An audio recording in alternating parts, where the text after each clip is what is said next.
Hello, I'm Malcolm Cox, and this is another Tuesday teaching tip. And today, we're talking about statistics, numbers, how not to use them, and how to use them to enhance our preaching and teaching.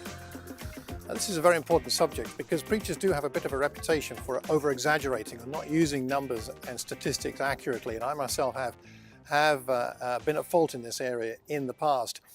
My good friend David Kaner has helped me. He's a genius mathematician and a person who keeps me honest with my statistics, and on more than one occasion has pointed out how I have misused numbers. He did it in a really good way, but it was helpful to me because I began to realize I need to understand numbers better. I'm not a mathematician, I'm a musician and a preacher, and so I don't really understand how to use numbers the best way, but I've been helped by him, by my scientist wife, and by a podcast, which I'll talk about in a moment. But we need to understand why these numbers are important, or why numbers are important, and getting them right are important. As Paul says in Acts, talking to Festus, he says, "What I am saying is true and reasonable. The king is familiar with these things and I can speak freely to him." So Paul is appealing to the fact that what he's saying is true, and that Festus not only knows they're true, but I suppose can check, he can verify that these things are true.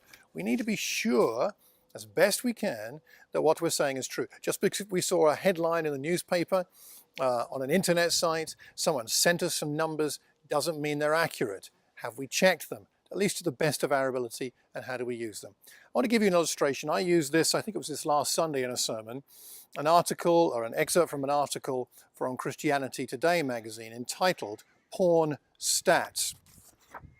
And this is these are some findings by Josh McDowell's ministry, the Barna Group, surveying ministers and teenagers and adults in the United States. And I used a couple of the numbers in my lesson, and I'll share one with you that I used, and which was this, that amongst young adults aged 13 to 24, that age group, more of those people, those young adults, more of them think that not recycling is more immoral than watching pornography, than indulging in pornography.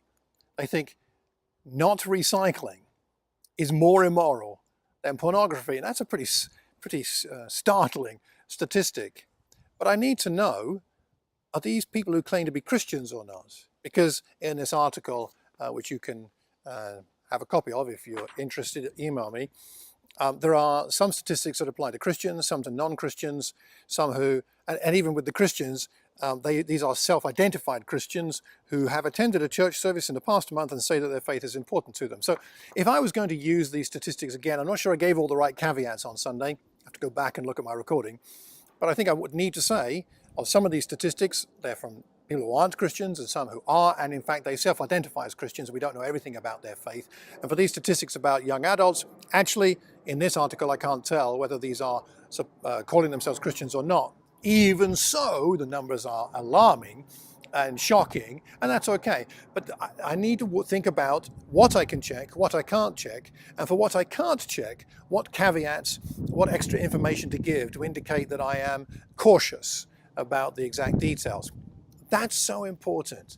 Caution. We can still be direct. We can still use numbers effectively and powerfully.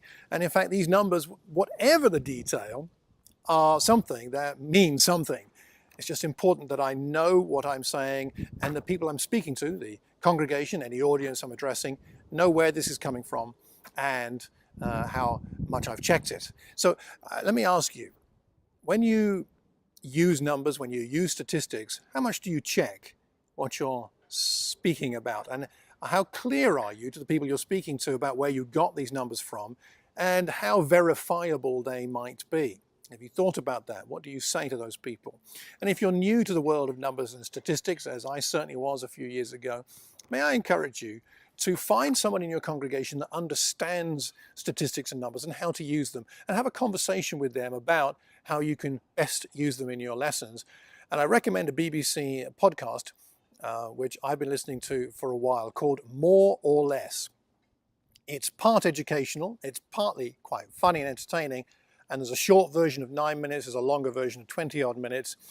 and listening to it regularly has helped me to understand the difference between causation and correlation and how to use numbers better. I certainly still don't have all that down, but it has been a help to me, and I hope it might be to you. I'll post a link to that beneath these recordings. Anyway, let me know what helps you with the numbers. What makes a difference and what helps you to be accurate and fair and to find numbers, to use numbers in a powerful and useful way. Let me know how you stay true and reasonable in what you're speaking about. You can email me, mccx@mac.com, or you can leave a message anywhere you hear or see this recording.